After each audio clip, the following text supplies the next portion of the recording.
Guys what's up, this is Akshay Sharma. तो आज हम अपनी वीडियो को स्टार्ट करते हैं। प्रथम अध्याय पार्ट 2 में भी आज हमारा फर्स्ट चैप्टर खत्म हो जाएगा। तो चलिए शुरू करते हैं पहले श्लोक से। यस्मिन् देशे च सम्मानो न विर्तन्ति न बान्धव्यः विद्यागमः कश्चित् तें देशं परिवर्ज्यते। जिस देश में आदर सम्मान न हो, आजीविका प्राप्ति न हो, साधन न हो, न भाई बंधु हो, किसी विद्या की प्राप्ति की संभावना न हो, ऐसे देश को त्याग कर देना चाहिए। ऐसे स्थान पर निवेश नहीं करना चाहिए। यह तो बड़े ही सहज अनुभव की बात है कि मनुष्य चाहता है उसे मनुष्य के रूप में मान सम्मान मिले, और अगर वो किसी भी कार्य को करता है तो उसके अनुरूप उसे आदर मिले। अगर ऐसा नहीं होता है तो मनुष्य का कॉन्फिडेंस लेवल बड़ा ही गिरता चला जाता है, वो चिड़चिड़ा होता चला जाता है, और ये इच्छा मनुष्य के मन में डे टू डे लाइफ में बहुत ज़्यादा स्ट्रोंग होती चली जा रही है, बलवती होती चली। यदि किसी स्थान पर उसका सम्मान ना होगा, उसके भाई बंधु न रहते हो, विद्या का अच्छा ज्ञान ना हो, बेरोजगारी ज़्यादा हो, तो वहाँ पर किसी व्यक्ति का रहना अच्छा नहीं है। अच्छा क्या नहीं है, उसके खुद के लिए भी ठीक नहीं है। तो वहाँ पर रहना बेकार है, व्यर्थ है। तो इसको कंप्लीट करते हुए हम दूसरे श्लोक पर बढ़ते हैं।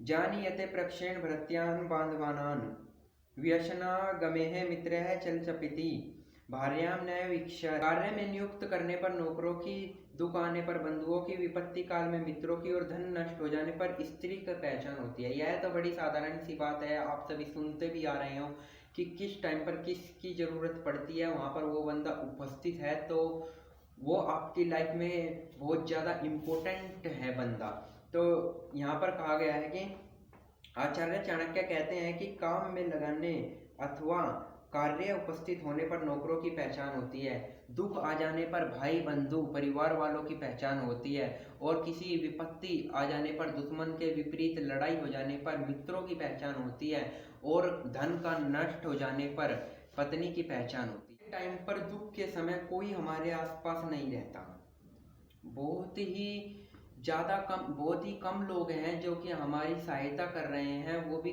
किसी न किसी मजबूरी में कर रहे हैं, या फिर किसी न किसी अपने लिए ही कर रहे हैं कि इससे मुझे फायदा होगा। अगर कोई खुद आपके लिए कुछ ना कुछ करता है, आपको कुछ बिना किसी मतलब से बात करता है, तो आप उस बंदे को पकड़ लीजिए। पकड़ लीजिए का मतलब है उसका संग न छोड़ें मरते समय तक। चलिए तो अगले श्लोक पर चलते हैं। नखीनां न नदीनां च श्रीणां शास्त्रपाणानि विश्वासो नैव कर्तव्य स्त्रीषु राजकुलेषु च। इस श्लोक में आचार्य चाणक्य कहते हैं, सिंह व्याघ्री नख वाले प्राणियों का, और नदियों का, सांड का, सींग वाले प्राणियों का, हाथ में तलवार लिए परशु आदि उठाए हुए शस्त्रधारियों का स्त्री पर और राजकुलों पर यकीन नहीं कर लेना चाहिए। तो यहाँ पर आचार्य चाणक्य कहते हैं कि कभी भी लंबे नाखून वाले व्यक्ति का विश्वास नहीं करना चाहिए, वो किसी भी समय आपको हानि पहुंचा सकता है। इसी प्रकार स्रोतों वाली नदी का भी विश्वास नहीं करना चाहिए। स्रोतों वाली नदी का मतलब है जो नदी सोई हुई हो, बिल्कुल शांत स्वभाव से चल रही हो, उसके पास से नहीं गुजरना चाहिए, क्योंकि उसका हमें कोई अनुभव नहीं है, वो कितनी गहराई की हो सकती है और आपको तुरंत नष्ट कर सकती है, आपको खत्म कर सकती है, अपने अंदर ले सकती है। इसी प्रकार सींग वाले प्राणियों का और अस्त्र धारण करे हुए व्यक्तियों का कभी विश्वास नहीं करना चाहिए, क्योंकि हमें नहीं पता कि उन्हें कब गुस्सा आ जाए और कब वो किस तरफ से वार कर दें और आपको तुरंत खत्म कर दें। इसी प्रकार अगली लाइन में कहा गया है कि स्त्री का और राजकुलों पर उतना ही विश्वास करें जितना कि जरूरी हो, क्योंकि स्त्री को स्वतंत्र छोड़ना पथ भ्रष्ट करने के समान हो जाता है। राजकुलों के लोगों में भी कभी विश्वास नहीं करना चाहिए। राजकुल के लोग क्या हैं, आज के टाइम पे राजकुल के लोग हैं कॉम्पिटिटर्स। हमारे जो कॉम्पिटिटर्स हैं उन पर कभी विश्वास नहीं करना चाहिए, क्योंकि वो हमें नहीं पता उनकी चतुराई का, और वो उन्हें कभी भी कम नहीं आंकना चाहिए। तो बात आपने सुनी होगी, अपने कॉम्पिटिटर को कभी भी अपने से कम नहीं सोचना चाहिए कि वो हमारे से कम होगा, कि हमारे से उसमें कम बुद्धि होगी, कम हमारे से बलवान होगा। हमेशा उन्हें ज़्यादा की तरफ देखिए, वो कब आपको किसी जाल में फंसा दे इसका अनुभव आपको भी नहीं है। अगले श्लोक की बात करते हैं। विषाद मृत्यः गृहदापि काचन है निषाद मृत्यः विद्याम स्त्रीननेन दुष्कुलदापि। उपरोक्त श्लोक में आचार्य चाणक्य बताना चाहते हैं कि व्यक्ति को बुरे व्यक्ति से कोई उत्तम पदार्थ यदि प्राप्त होता है तो उसे प्राप्त करने में कोई संकोच नहीं करना चाहिए। यहाँ पर आचार्य चाणक्य जी कहते हैं कि अगर आपको किसी सोने की प्राप्ति होती है किसी गंदे पदार्थ से तो आपको उसे प्राप्त कर लेना चाहिए। अगर आपको जहर से अमृत की प्राप्ति होती है तो उसे प्राप्त कर लेना चाहिए। इसी प्रकार यदि किसी आपको बुरे व्यक्ति से कोई अच्छी शिक्षा मिलती है तो उसे प्राप्त कर लेना चाहिए। बुरे व्यक्ति से अच्छी शिक्षा क्या मिलेगी, यहाँ पर इस बात का तात्पर्य समझते हैं, हम इस बात की व्याख्या करते हैं।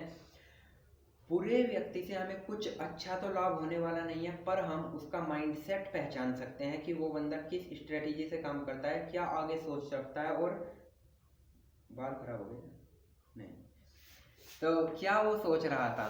तो इस वजह से उस बंदे की स्ट्रेटेजी को समझने के लिए हमें हमेशा उस पर ध्यान देना चाहिए। यहाँ पर ये क्या गया, तो अगले श्लोक की बात करते हैं। स्त्रीणाम दिवगुणैः आहोरे लज्जा चापि चतुर्गुणाः साहसः षड्गुणैः चैवेह कौमो अपि उच्यते। आचार्य चाणक्य इस श्लोक में कहते हैं कि स्त्री पुरुष का तुलनात्मक विवरण दिया गया है। उपरोक्त श्लोक में आचार्य चाणक्य बताते हैं कि स्त्री में लज्जा पुरुष से 4 गुना अधिक होती है। यही कारण है कि आदमी और आज तक का कभी भी स्त्रियों की मन की बात नहीं जान पाया है, क्योंकि स्त्रियां कभी अपने मन की बात बताती ही नहीं है, उनमें इतनी लज्जा होती है। और अगली लाइन में क्या है कि स्त्रियों में सहन शक्ति भी और साहस भी पुरुषों के मुकाबले 6 गुना ज़्यादा होता है, और स्त्रियां ताकतवर भी पुरुष के मुकाबले 6 गुना ज़्यादा होती हैं। उनकी ताकत का अंदाज़ा आप नहीं लगा सकते। और तो स्त्रियों में कार्य करने की क्षमता, काम वासना भी पुरुषों से 8 गुना ज़्यादा होती है। ऐसे ही नहीं चलती आ रही है ये बात कि आज की नारी सब पर भारी, ये पुरानी भी नारी सब पर भारी थी और आज भी भारी है। अगले श्लोक की बात करते हैं। आतुरे व्यसन प्राप्ते है दुर्भिक्ष है शत्रु संकटे राजद्वारे शमशान चह यस्थित चह बांधवे। ये लास्ट श्लोक है होगा आज की वीडियो का, और लास्ट श्लोक के साथ ही इस वीडियो की भी समाप्ति हो जाएगी। मतलब इस वीडियो के साथ साथ प्रथम अध्याय भी खत्म हो जाएगा। सच्चे बंधु का परिचय देते हुए श्री चाणक्य कहते हैं कि मनुष्य को अपने व्यवहार से ऐसे बंधु बनाने चाहिए जो अंतिम समय तक साथ दें, समय पर साथ देने वाले सच्चे अर्थों में साथी होते हैं। रोगी होने पर, दुख आ पड़ने पर और शत्रु से दुश्मनी हो जाने पर, अकाल आ पड़ने पर, मृतक के समय, शमशान में, अदालत के समय अगर कोई भी व्यक्ति आपके साथ है तो वही आपका सच्चा बंधु है। शमशान के समय, यहाँ तक कि मृतक के समय अगर आपके साथ शमशान में जो जा रहा होगा वही आपका सच्चा बंधु रहा होगा आपके पुराने टाइम पर। अभी तो नहीं हो सकता ये। तो आज की वीडियो खत्म होती है।